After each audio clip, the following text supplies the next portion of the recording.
আসসালামু আলাইকুম সবাইকে। নেটওয়ার্ক ছাড়া আমার প্রাণের বন্ধুরা, আমার কলিজার ভাই বোনেরা, কেমন আছেন সবাই? আসলে আপনাদের খোঁজ খবর নিতে পারছি না। জানেন যে দেশের কি হালচাল, কি অবস্থা, নেটওয়ার্কের প্রচুর পরিমাণ সমস্যা।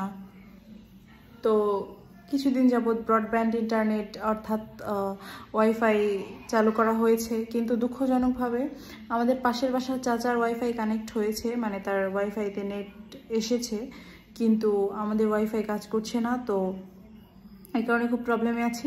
আর তার চেয়ে বড় প্রবলেম যেটা, কি আর বলবো, দুঃখের কথা বলার মতো কোনো ভাষা নাই।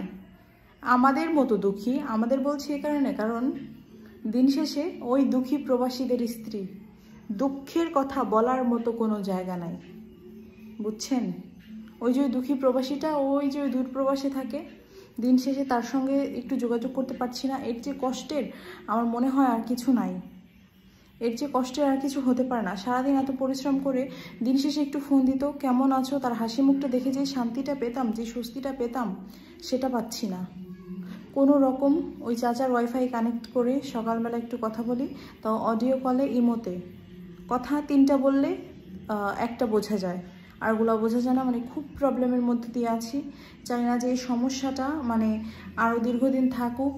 চাচ্ছি যে খুব তাড়াতাড়ি ইন্টারনেটের সমস্ত সমস্যাগুলোর সমাধান করে দেওয়া হোক। কি আর বলবো, ওই মানুষটা হাজারবার চেষ্টা করে, মানে নেটওয়ার্ক এত স্লো বর্তমানে, মানে অনেকবার ফোন করার চেষ্টা করেও ফোন করতে পারছে না, বিভিন্ন প্রবলেমে আছে, কাজের অনেক কথা আছে, মানে যেটা বলতে পারছি না। 1 দিন 2 দিনের জন্য হয়, সেটা মেনে নেওয়া যায়, বোঝানো যায়। জানেন, আগে দিনে সকালবেলা বিকালবেলা 2বার ফোন চার্জ দিতে হতো, কিন্তু এখন এই নেটওয়ার্কের এই প্রবলেমের কারণে একদিন ফোন চার্জ দিয়ে 3-4 দিন চলে। কি আর বলবো, দুঃখের কথা। সবচেয়ে বেশি খারাপ লাগে সোশ্যাল মিডিয়াতে অ্যাক্টিভ থাকা না থাকা, এটা খুব বড় প্রবলেমের কোনো বিষয় নয়, কিন্তু সবচেয়ে খারাপ লাগে ওই মানুষটার খবর নিতে পারি না। বিশ্বাস করেন, খিদে পেলে 2 লোকমা ভাত যখন সামনে নিয়ে বসি, ভিতর দিকে যায় না। ওই মানুষটার কথা মনে পড়ে, কেমন আছে, কেমন হালচালে আছে।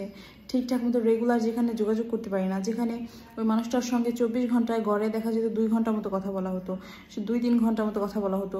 মানে একসাথে অত কথা বলতাম না, দেখা যেত যে কিছুক্ষণ পর পর, আধা ঘন্টা 1 ঘন্টা পর পর 3-4 মিনিট মতো, 5 মিনিট মতো কথা বলতাম, খোঁজ খবর নিতাম, কি করছো, খেয়েছো কিনা। মানে সে খোঁজ খবরটা এখন নিতে পারছি না। প্রচুর খারাপ লাগছে, প্রচুর পরিমাণ খারাপ লাগতেছে।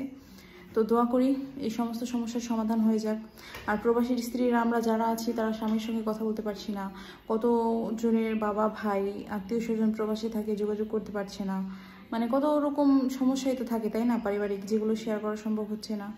তো কী অবস্থা সবার, সবাই একটু কমেন্টে জানাবেন। আজ এই পর্যন্তই। ভালো লাগলে অবশ্যই লাইক, কমেন্ট এন্ড শেয়ার করবেন এবং চ্যানেল সাবস্ক্রাইব করে পেজ ফলো করে পাশে থাকবেন। সকলকে অসংখ্য ধন্যবাদ।